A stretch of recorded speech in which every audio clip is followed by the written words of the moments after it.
Hello बच्चों, आज हम समसूत्री विभाजन पढ़ेंगे।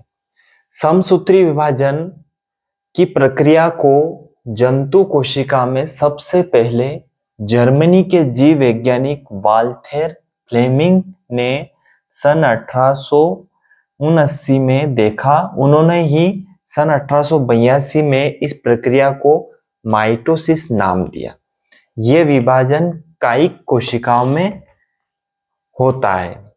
अगर हम इसके खोज की बात करें, ये प्रक्रिया सबसे पहले किसने देखी, तो वोल्थेर फ्लेमिंग नामक वैज्ञानिक ने सन 1879 में देखी थी। उन्होंने सन 1882 में इस प्रक्रिया को क्या नाम दिया? माइटोसिस नाम दिया। समसूत्री विभाजन को क्या नाम दिया? माइटोसिस विभाजन नाम दिया। इसका कार्य क्या है? घाव को भरने में काम करता है। जैसे हमारा कहीं चोट लग गई और उस घाव को भरने में यह समसूत्री विभाजन होता है। वहां पर उस कोशिकाओं में समसूत्री विभाजन होता है। कटे फिटे अंगों की मरम्मत करता है। ये विभाजन, समसूत्री विभाजन जो होता है, इसमें क्या होता है कि जो मात्र कोशिका होती है, जो मात्र कोशिका मदर सेल होती है, वो दो नई पुत्री कोशिकाओं का निर्माण करती है। और जो पुत्री कोशिकाओं में यानी डॉटर सेल्स में जो गुणसूत्र होते हैं, वो मदर सेल के गुणसूत्र के बराबर होते हैं। अब हम पढ़ते हैं कि समसूत्री विभाजन कितने प्रकार का होता है।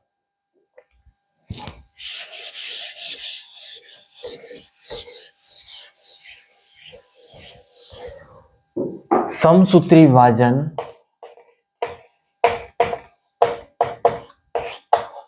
जो समसूत्री विभाजन की जो अवस्था है, समसूत्री विभाजन की जो अवस्था है, वो विभाजन जो होता है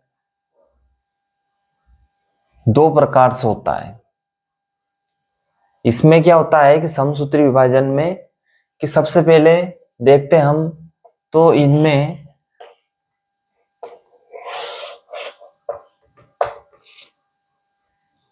अंतरावस्था होता है, यानी इंटरफेरेंस।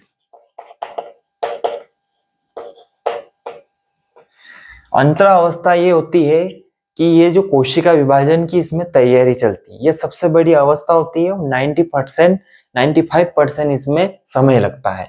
तो समसूत्री विभाजन में अंतरावस्था पहली होती है। फिर दूसरी अवस्था में क्या होता है कि इसमें सूत्री विभाजन होता है। सूत्री अवस्था या सूत्री अवस्था कहते हैं, प्रवस्था। सूत्री अवस्था यानी कि माइटोसिस फेज। ये सूत्री अवस्था दो प्रकार की होती है। केंद्रक, इसमें क्या होता है, केंद्रक विभाजन होता है,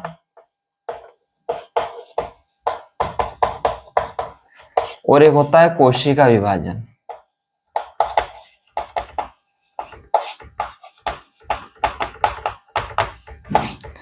इस केंद्रक विभाजन को कहते हैं केरोकाइनेसिस। केरियोकाइनेसिस। और कोशिका विभाजन को कहते हैं साइटोकाइनेसिस।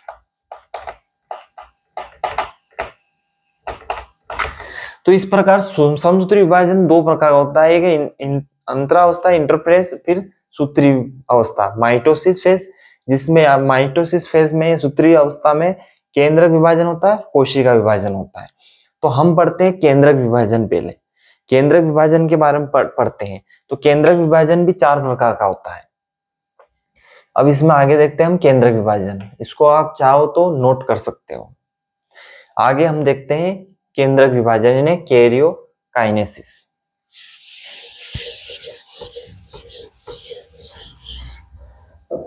केंद्रक विभाजन,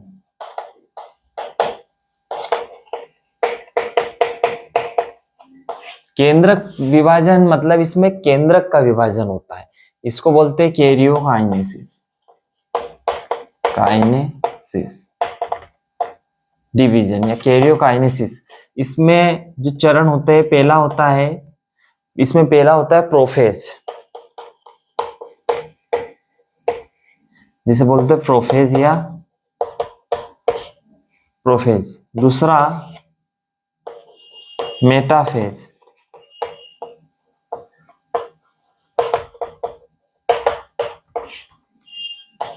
तीसरा है एनाफेज,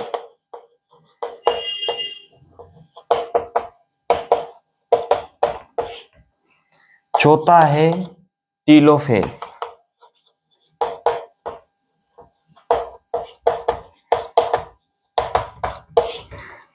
यह है केंद्रक विभाजन में प्रोफेज, मेटाफेज, एनाफेज और टीलोफेज।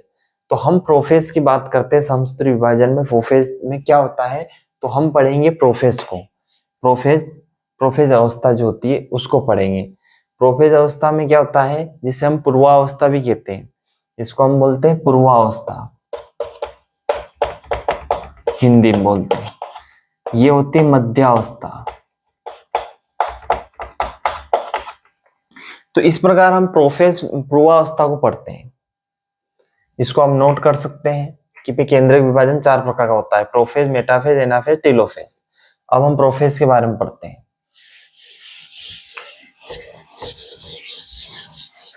फर्स्ट है प्रोफेज, समसूत्री विभाजन की जो केंद्रक विभाजन होता है उसमें फर्स्ट है प्रोफेज। प्रोफेज में क्या होता है कि जो प्रोफेज में क्या होता है, इसमें क्रोमोसोम झुंड के रूप में होते हैं। इसमें जो क्रोमोसोम होते हैं वो एक झुंड के रूप में रहते हैं। जैसे कि एक चित्र बना के समझाते हैं हम। एक क्रोमोसोम क्या होते हैं,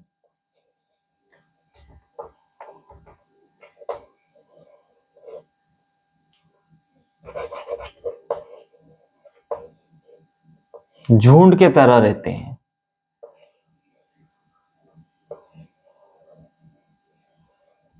जो जिन्हें हम आसानी से गिन नहीं सकते हैं।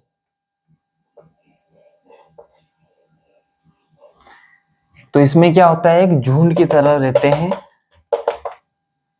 जो केंद्रक के अंदर होते हैं, जो क्रोमोसोम होते हैं केंद्रक के अंदर, वो झुंड के रूप में रहते हैं। तो इसमें प्रोफेज में हम पहला पॉइंट ये लिख सकते हैं कि इसमें क्रोमोसोम यानी कि गुणसूत्र,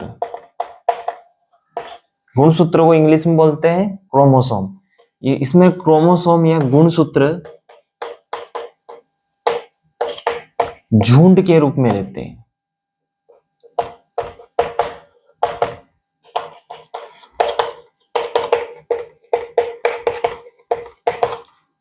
पहला पॉइंट ये हो गया। दूसरा पॉइंट ये हुआ इसका कि इसमें क्रोमोसोम को आसानी से गिना जा सकता है। इसमें गुणसूत्र को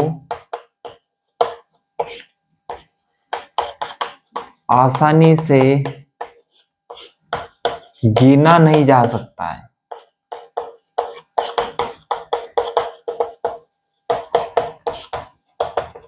मतलब जो इसमें पहली प्रोफेज अवस्था में होता है, जो केंद्रक में होता है, जो गुणसूत्र होते हैं वो ऐसे बिखरे रहते हैं, झुंड के रूप में रहते हैं, जिनको गिना हम उनको गिन नहीं सकते हैं। और तीसरा पॉइंट ये है इसका, ये 2 पॉइंट आप नोट कर सकते हैं, स्क्रीनशॉट ले सकते हैं इसका तीसरा पॉइंट ये है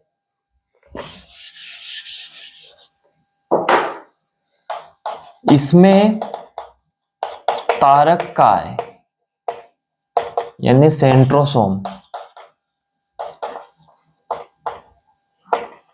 जो सेंट्रोसोम होते हैं, ये जो दोनों ध्रुव है इसके केंद्रक के, दोनों ध्रुवों की ओर जाने लगते हैं। इसमें क्या होता है कि प्रोफेज अवस्था में तीसरा पॉइंट ये है कि इसमें जो सेंट्रोसोम होते हैं, तारक काय जिन्हें कहते हैं, वो दोनों ध्रुव की ओर जाने लगते हैं जब विभाजन की प्रक्रिया चलती है केंद्रक की। तो ये 3 पॉइंट है इसमें प्रोफेज में। पहला पॉइंट ये है कि इनमें क्रोमोसोम झुंड के रूप में, गुणसूत्र झुंड के रूप में पाए जाते हैं, इनको आसानी से गिन नहीं सकते हैं। दूसरा पॉइंट, तीसरा पॉइंट ये है कि इसमें तारक काय, सेंट्रोसोम जो होते हैं दोनों ध्रुवों की ओर, ये जो सेंट्रोसोम होते हैं यहाँ से ये दोनों इस ध्रुव की ओर जाने लग जाते हैं। ये ध्रुव होते हैं, ये जो केंद्रक होता है इसमें 2 ध्रुव होते हैं, इन दोनों ध्रुव की ओर जाने लग जाते हैं। इनमें तारक काय है, सेंट्रोसोम, जो सेंट्रोसोम सेंटर के अंदर रहते हैं यहाँ पर, जो ये दोनों ध्रुवों की ओर जाने लग जाते हैं। ये कौन सी अवस्था में, प्रोफेज अवस्था में। तो इस प्रकार हम प्रोफेज अवस्था कैसे समझ सकते हैं समसूत्री विभाजन की, कि पहला पॉइंट ये है कि इसमें गुणसूत्र झुंड के रूप में रहते हैं। नंबर 2, इसमें गुणसूत्रों को आसानी से गिन नहीं सकते हैं। नंबर 3, इसमें जो तारक का सेंट्रोसोम होते हैं वो अपने अपने ध्रुव की ओर जाने लग जाते हैं, दोनों ध्रुवों की ओर जाने लग जाते हैं। अब दूसरा पॉइंट जो अवस्था पढ़ते हैं वो मेटाफेज अवस्था पढ़ते हैं। दूसरी अवस्था है मेटाफेज।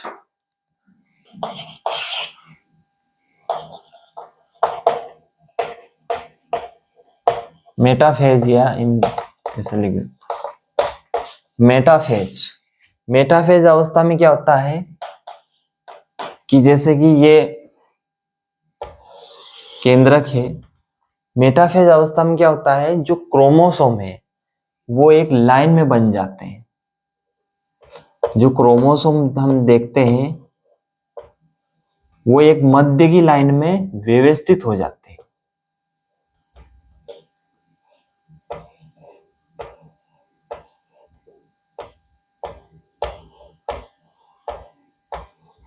वो मध्य की लाइन में व्यवस्थित हो जाते हैं।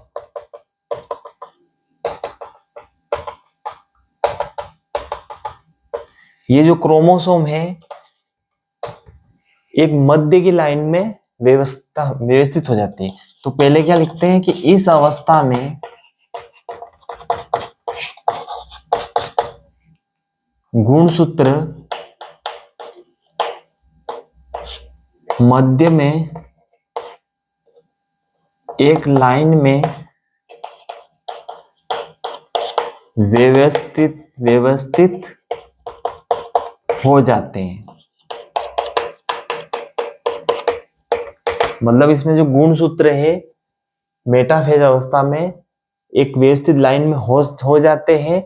और यह इस अवस्था में क्या होता है कि इस अवस्था में गुणसूत्रों को आसानी से गिन सकते हैं कि लाइन में जब हो गए हैं तो इनको गुणसूत्रों को हम आसानी से गिन सकते हैं। तो इस अवस्था में क्या होता है कि गुणसूत्रों को हम आसानी से गिन सकते हैं। इस अवस्था में गुणसूत्रों को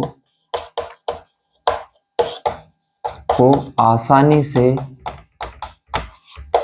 गिन सकते हैं। इसमें क्या कहते हैं, हम आसानी से गिन सकते हैं या गिना जा सकता है। अब ये 2 पॉइंट नोट कर लीजिए कि इस अवस्था में गुणसूत्र मध्य में एक लाइन में व्यवस्थित हो जाते हैं। दूसरा पॉइंट, इस अवस्था में गुणसूत्र को आसानी से गिना जा सकता है। गिना जा सकता है लिखना है, गिना जा सकता है। तो 2 पॉइंट आप लिख लीजिए मेटाफेज के। और इसमें चित्र ऐसा बनाना है कि इसमें गुणसूत्र एक लाइन में व्यवस्थित हो जाते हैं, ये 2 ध्रुव होते हैं। अब इसका तीसरा पॉइंट है सेंट्रोसोम। क्या करते हैं इसमें, सेंट्रोसोम क्या करते हैं ये नोट कर लीजिए। तीसरा पॉइंट देखिए इसमें। तीसरा पॉइंट में क्या होता है कि इसमें तारक का है यानी कि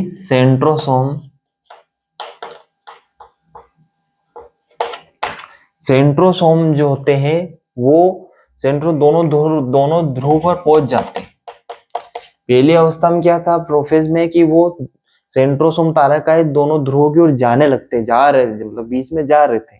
और इस मेटाफेज अवस्था में क्या होते हैं, दोनों ध्रुवों पर पहुंच ही जाते हैं, वहां पर उनके स्थान पहुंच जाते हैं, दोनों ध्रुव पर पहुंच जाते हैं। ये तीसरा पॉइंट है, इसमें दोनों ध्रुव पर पहुंच जाते हैं और उनके मतलब उन सेंट्रोसोम से तारक आय से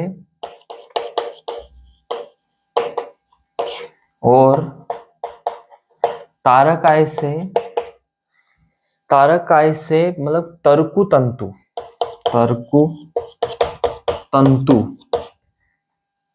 तंतु या स्पाइंडल फाइबर्स निकल जाते हैं, स्पाइंडल फाइबर्स निकल आते हैं। अभी स्पाइलाइंडर फाइबर्स क्या होते हैं कि जो तर्कु तंतु क्या होते हैं, जो तारकाय के या इस तर्कु तंतु क्या करते हैं कि ये जो धागे तंतु होते हैं ये इन क्रोमोसोम को अपने ध्रुव की ओर खींचेंगे। अगली अवस्था में जो आएगी, अगली अवस्था अपनी एनाफेज, उस अवस्था में क्या करते हैं, सेंट्रोसोम के जो स्पाइलेंडर जो फाइबर्स होते हैं, ये तरकु तंतु जो होते हैं, वे क्रोमोसोम को अपनी ओर खींचेंगे। इन फाइबर्स क्या करेंगे, क्रोमोसोम को जो लाइन में व्यवस्थित है इनको अपनी ओर खींचने का काम करेंगे। तो इस प्रकार तीसरा पॉइंट भी आप नोट कर सकते हैं, तीसरा पॉइंट आप नोट कर लीजिए। अगली अवस्था है अपने पास एनाफेज, समसूत्री विभाजन की तीसरी अवस्था। तीसरी अवस्था है एनाफेज।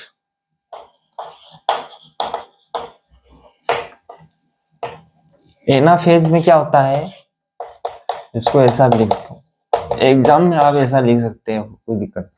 एनाफेज में क्या होता है कि जो क्रोमोसोम है, इस अवस्था में क्या होने लग जाता है कि जो क्रोमोसोम है वो ध्रुवों की ओर चले जाते हैं।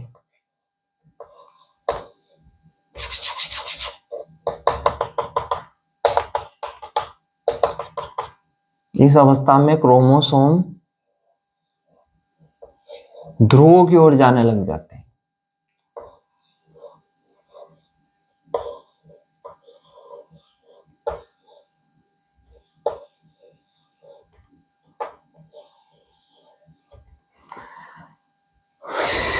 इस अवस्था में क्रोमोसोम ध्रुवों की ओर जाने लग जाते हैं। इसका मतलब ये है कि जो तरकु तंतु थे जिनके सेंट्रोसोम के, वो क्या करते हैं कि इन क्रोमोसोम को अपनी ओर खींच लेते हैं। तो इसमें क्या होता है, पहला पॉइंट, इसमें इस अवस्था में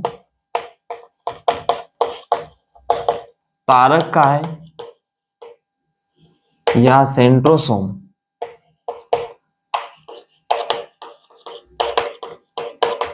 अपने तरकु तंतु से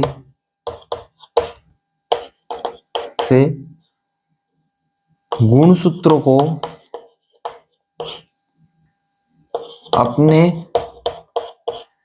अपने ध्रुवों पर खींच लेते हैं।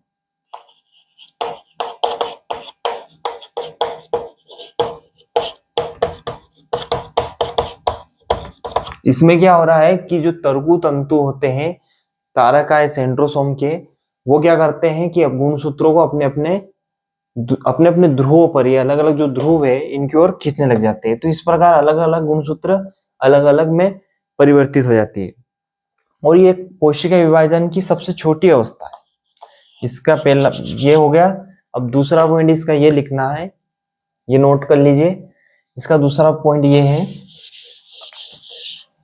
ये कोशिका विभाजन की, दूसरा पॉइंट, यह कोशिका विभाजन की सबसे छोटी अवस्था है। इसमें कुछ नहीं करना है कि जो एनाफेज में ये होता है कि जो तारकाय सेंट्रोसोम के जो तरकु तंतु होते हैं वो क्या करते हैं, गुणसूत्रों को अपने अपने ध्रुवों पर खींच लेते हैं। जो दोनों ध्रुव है दोनों ध्रुवों की ओर खींच लेते हैं। तो यह कोशिका की सबसे छोटी अवस्था है।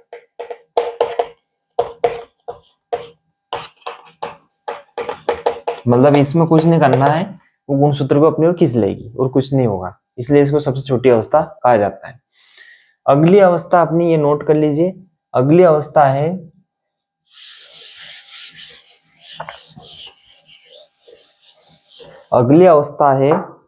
अपनी टीलोफेज।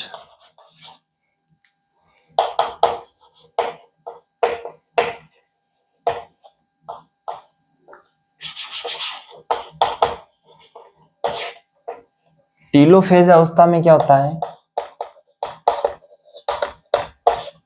पहला पॉइंट जो देखते हैं, डायग्राम बनाते हैं हम, तो इसमें देखते हैं कि टीलोफेज अवस्था में जो गुणसूत्र हैं, टीलोफेज अवस्था में क्या हो जाता है कि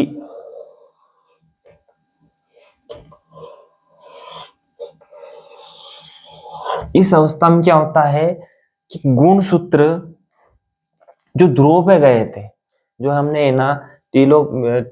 एनाफेज में जो पढ़ा था अभी, जो गुणसूत्र ध्रुव पे चले गए थे, तो गुणसूत्र जो होते हैं, गुणसूत्र ध्रुवों की ओर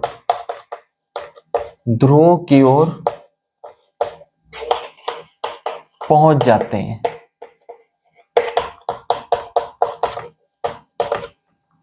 दूसरा पॉइंट ये है कि इसमें क्या होता है, गुणसूत्र ध्रुवों की ओर पहुंच जाते हैं। दूसरा पॉइंट ये है कि गुणसूत्र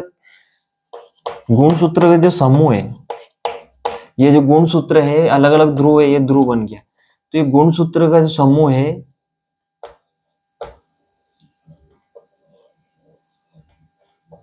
ये गुणसूत्र मान लो, ये गुणसूत्रों का जो समूह है अलग अलग ध्रुव पे चला गया, तो गुणसूत्र के समूह के चारों ओर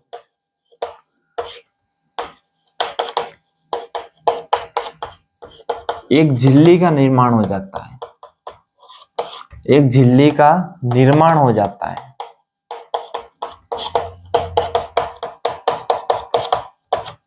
इसके चारों ओर क्या होता है, एक झिल्ली का निर्माण हो जाता है। इस तरह एक झिल्ली का निर्माण इसके चारों ओर हो जाता है, समूह के चारों ओर। तो इसमें एक झिल्ली का निर्माण हो जाता है, और इसमें क्या होता है कि एक कोशिका के अंदर दो केंद्रक बन जाते हैं। फिर क्या हो जाता है कि ये दो केंद्रक बन गए। दूसरा पॉइंट ये, तो टेलोफेज में क्या है, पहला पॉइंट क्या है, गुणसूत्र ध्रुव की ओर पहुंच जाते हैं। दूसरा पॉइंट ये, गुणसूत्र के समूह के चारों ओर एक झिल्ली का निर्माण, एक झिल्ली का निर्माण हो गया। तो इस प्रकार तीसरा पॉइंट हम देखते हैं, नोट कर लीजिए। तीसरा ये है,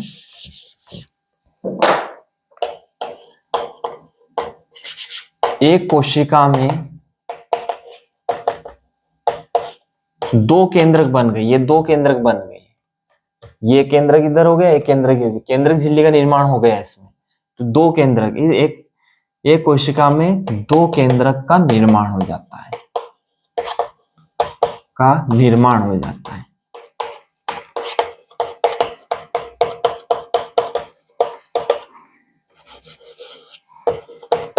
इसमें क्या होता है कि जो टेलोफेज अवस्था में गुणसूत्र ध्रुवों पर पहुंच जाते हैं और गुणसूत्र के चारों ओर एक झिल्ली का निर्माण हो जाता है। इस प्रकार गुणसूत्र में दो केंद्रक का निर्माण हो जाता है। तो ये होता है समसूत्र विभाजन का केंद्रक विभाजन हुआ।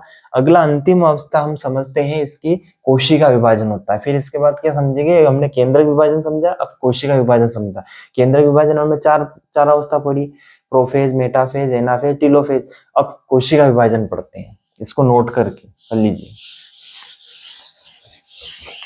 कोशिका विभाजन, कोशिका विभाजन समसूत्री का क्या है, कोशिका विभाजन या साइटोकाइनेसिस। कोशिका विभाजन में पहला पॉइंट हम देखते हैं, तो इसमें कोशिका विभाजन कैसे होता है कि ये जो कोशिका है ये कोशिका है, ये दो कोशिका में परिवर्तित हो जाएगी। इसमें कोशिका विभाजन क्या होता है कि कोशिका विभाजन की मतलब ये समसूत्री विभाजन की अंतिम अवस्था है, समसूत्री विभाजन की अंतिम अवस्था है। पहला पॉइंट ये कि समसूत्री विभाजन अंतिम अवस्था है। इसमें क्या होता है, इसमें कोशिका द्रव्य जो कोशिका के अंदर, कोशिका विभाजन बात कर रहे हैं अपन, तो कोशिका द्रव्य दो भागों में विभाजित होता है। इसमें कोशिका द्रव्य दो भागों में विभाजित हो जाता है।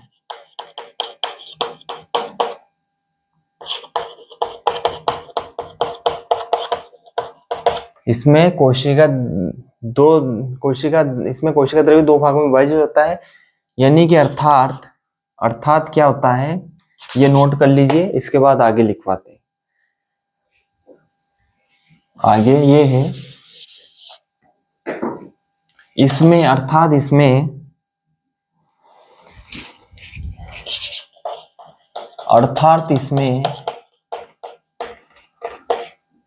एक कोशिका से दो कोशिका का निर्माण हो जाता है।